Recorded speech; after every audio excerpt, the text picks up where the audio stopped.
Welcome to my get ready with me সাজতে পারি না এপিসোড। আজকে আমি যাচ্ছি আমার বার্থডে ডেটের জন্য একটু মেকআপ করতে, আর এই মেকআপটা হবে সব থেকে ওয়ার্স্ট। তো ফার্স্টে এখানে আমি স্টুডিওর একটা সস্তা ফাউন্ডেশন নিয়ে মুখের মধ্যে লেপাপতি করে নিচ্ছি, কিন্তু এখানে একটু ভালো করে ব্লেন্ড করতে পারি না আমি। আই গেস ব্লেন্ড হয়ও নি, আমার স্কিনটা একদমই বেকার। আর একটা পুরনো সস্তার ব্রাশ নিয়ে একটা ব্লাশের প্যালেট থেকে আমি আই শ্যাডো বানিয়ে নিচ্ছি।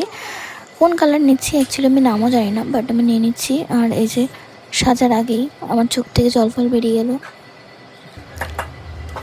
আর আবারও আমি একটা আমি আবার দুটো এখানে নতুন লিপস্টিক নিয়েছি। জুডিওরই দুটো সস্তা লিপস্টিক পেয়ে গেছিলাম, কালারগুলো খুবই ভালো। আর পিগমেন্ট টিন্ট কিনা জানি না, এটা আমি প্রথমবারই ইউজ করছি।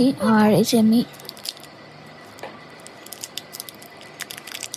ওপেনের সাউন্ডটা শোনাবো বলে না আমি ভয়েস ওভার দিলাম না। তো ফাইনালি এটাকে ওপেন করতে পেরেছি। আমি খুশি, দেখো সামান্য এটা ওপেন করেই আমি তো খুশি যাচ্ছি। বাও, ছোটো ছোটো জিনিসে কত খুশি হয়ে যায় না, কোথাও ডাউন টু আর্থ। লিপস্টিক কালারটা একটুখানি লাগিয়ে হেভি কিছু মনে হচ্ছে, কিন্তু বোঝাও যাচ্ছিলো না কালারটা যদিও।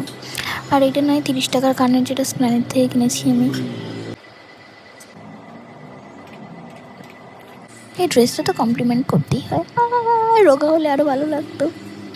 আর এই যে আমার দামি দামি আংটিগুলো আমি পরে নিই, রাজার মেয়ে মনে হচ্ছে। কেউ ভালোবাসে না তাই হাতের মধ্যে মন নিয়ে ঘুরি ছেলেদের। উফ,